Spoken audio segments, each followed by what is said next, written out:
What's going on, everybody? This is MDENT313, and I'm back at y'all with another one. Man, I wish I was here talking about some sports, but unfortunately, we got an uncomfortable topic we got to talk about, and unfortunately, it's coming on the eve of the Super Bowl, if you will. The Super Bowl hit will be Sunday, and it's about a player, a big-time player involved in the Super Bowl. As you know, Saquan Barkley was probably the most dominant force in the NFL this season. He's the primary reason that the Philadelphia Eagles made it back to the Super Bowl. Could have easily broke Eric Dickerson's record for the most rushing yards in the season, albeit, an extra game or two. But the point is, Saquon Barkley has been nothing short of spectacular. And unfortunately, Saquon Barkley is not in the news for something he did good or bad.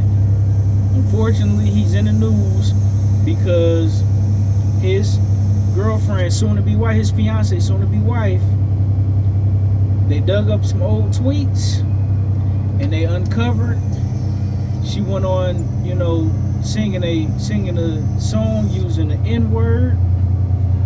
That's strictly forbidden for somebody outside of, my people to use that word, especially that group of people. Completely uncalled for, completely unnecessary.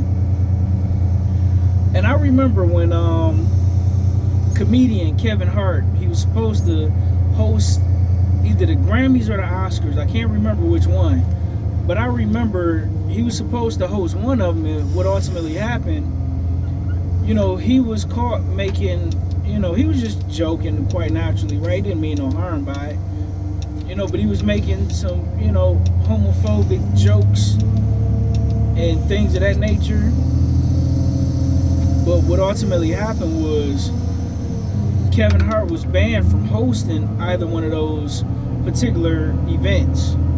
In addition to that, the brother Kevin Hart, they made him go on an apology tour for cracking jokes that he had, put on Twitter, now X, almost a decade prior, right? And what I noticed was nobody was defending Kevin Hart. Nobody was saying, hey, listen, man, those tweets was old, or he was only making a joke. He was younger. He's a different man now.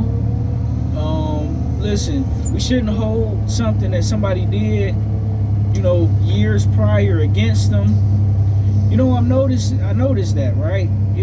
Pretty much Kevin Hart got no pass, no sympathy, no leniency. He lost out on money. He lost out on an opportunity, and his credit, his character took a hit. Even though I know, he was joking and he didn't mean no harm by it, but a lot of people was extremely offended by it, and a lot of people made a big deal about it, right? Now, Anna Congdon, I'm sorry if I'm not pronouncing her name right, Congdon, she was, she pretty much was put in a challenge, and the challenge was to say a Disney word or do a song and replace it with the N-word, or say the N-word, or whatever that may be. Oh, I think it's, one of them was, replace it with the N-word, and the other one was to say the N-word. And of course, she all over Twitter, she's singing Kanye West, Gold Digger, and saying the N-word, right? Then she's talking about movies, saying the N-word. Then the most egregious thing that I heard her say was, I enjoy calling my mom the N-word. That was absolutely despicable. That was absolutely disgusting to see. That was disgusting to hear. And I'm going to be honest with you, right? And what do you do, right? Because nobody's perfect, right? But what do you do if you Saquon Barkley, right? You engaged to this woman. You already have kids with this woman. And let's say hypothetically, this woman just so happened to be the perfect wife to you. Don't know if it's the case. Nobody know what goes on behind the scenes in anybody's relationship unless, people decide to make it public, which they have not done. But let's just say, for argument's sake, that this woman just so happened to be the perfect wife, and you already started making a family with this young lady, and then you find out that the woman of your dreams and the woman that you had kids with may possibly be an undercover, not saying that she is, but an undercover racist. And I'm not saying she is, but just hypothetically speaking, what if she was, right?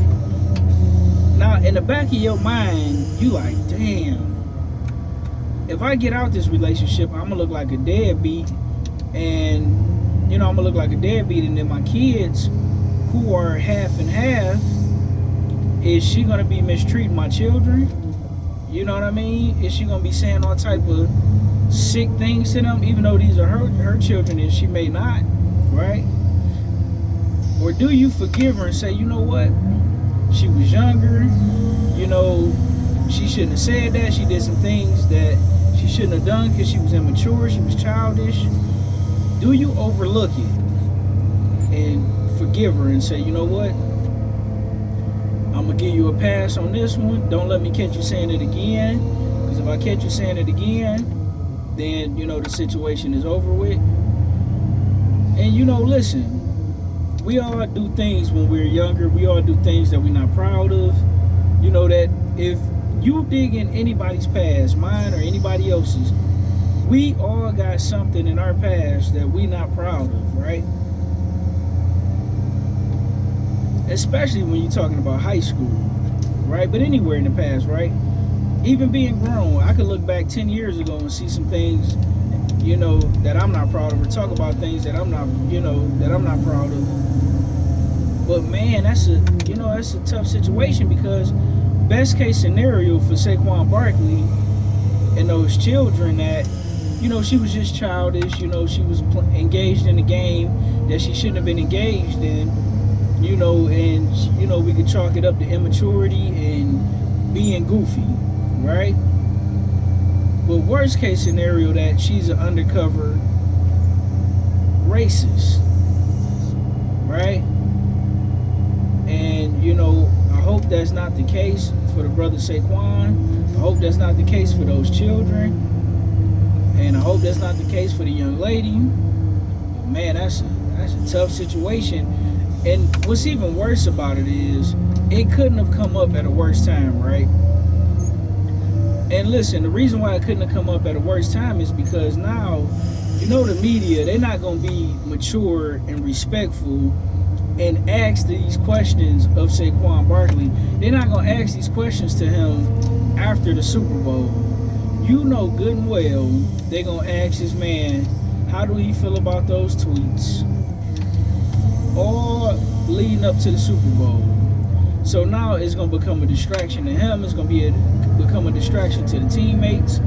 Hopefully it's not something that can throw Saquon Barkley off his game and off his square. And, man, that's a tough situation, Maybe Saquon knew about it, maybe he didn't. But if he didn't know about it, that just make a bad situation even worse.